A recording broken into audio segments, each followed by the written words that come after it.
que je remercie le capitaine de pompiers, hein, l'adjudant de gendarmerie, ça fait plaisir, le conseil municipal, les conseillers, le premier adjoint, et puis vous, cher ami, on a 50% de perte.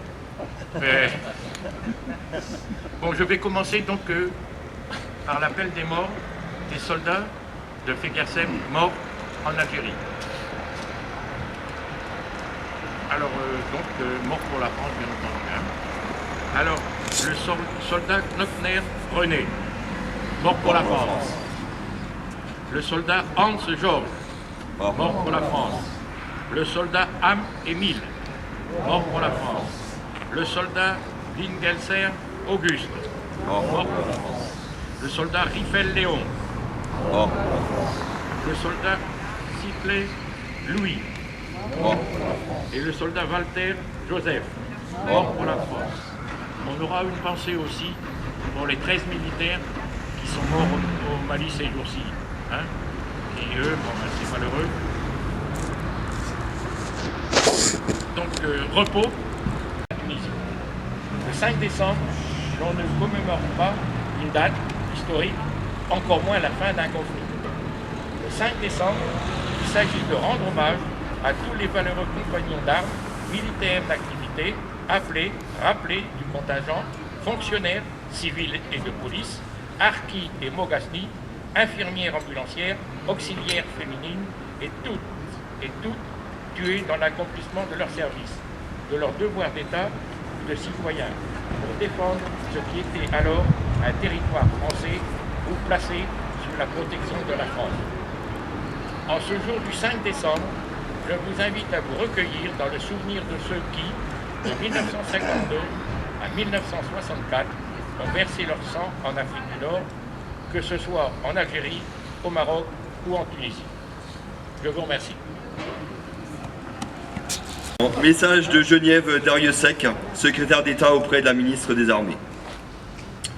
Aujourd'hui, la nation est fidèle à l'hommage solennel rendu à toutes les femmes et à tous les hommes, civils ou militaires, qui sont morts pour la France ou qui ont été les victimes des tragédies de la guerre d'Algérie ou des combats au Maroc et en Tunisie. Il y a 60 ans, en 1959, la guerre d'Algérie durait depuis 5 années. De l'Atlas aux Aurès, de la ligne Maurice à la Kabylie, des soldats de métier, des centaines de milliers de jeunes hommes appelés ou rappelés sous les drapeaux et des membres des forces supplétives combattaient de l'autre côté de la Méditerranée. Toute une génération de jeunes hommes découvrait l'âpreté et la violence d'un conflit aux multiples visages. La société française tout entière a été touchée par la guerre d'Algérie, par l'attente du retour, l'angoisse des nouvelles et les tensions permanentes. Le visage de notre nation en a été bouleversé. De 1952 à 1962, en Algérie, au Maroc et en Tunisie, près de 2 millions d'hommes ont servi sous nos armes et près de 70 000 ont été blessés. Beaucoup sont encore parmi nous. Ils sont les forces vives du monde combattant. Réunis aujourd'hui, ils saluent la mémoire de leurs 25 000 frères d'armes morts pour la France. La nation les a rejoints et les accompagne dans leur hommage. La France n'oublie ni les souffrances des civils, ni les familles qui ont abandonné un pays qu'elles aimaient tant. Elle sait la douleur des anciens harkis qui ont été contraints de quitter leur terre natale. Elle pense aux disparus civils et militaires. Dans la réalité complexe de la guerre d'Algérie, ce sont autant de drames familiaux, personnels et même intimes, autant de blessures non cicatrisées. Aujourd'hui encore, les mémoires individuelles, familiales et associatives sont particulièrement vivantes et plurielles. Certes, le passé est douloureux, mais le travail de mémoire doit nous permettre de construire un présent et un futur d'apaisement. Ce travail de transmission doit être dirigé vers les jeunes générations. Seules les explications et la connaissance permettront de ne jamais oublier. Nous le devons à toutes les femmes et à tous les hommes qui ont participé à ces conflits et à ces combats. C'est ce que nous faisons ensemble en cette journée nationale. Hommage à tous nos morts pour la France, en Algérie, au Maroc et en Tunisie. Merci.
Repos.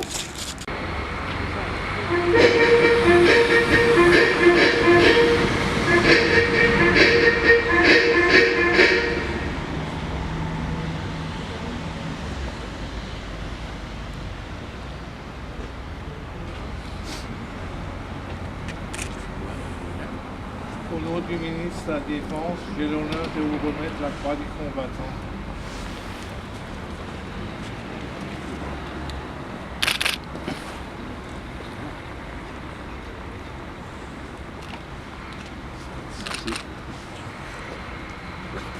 Formellement.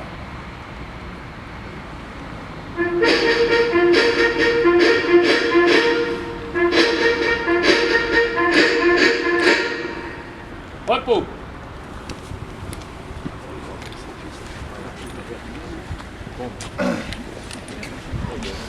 Merci.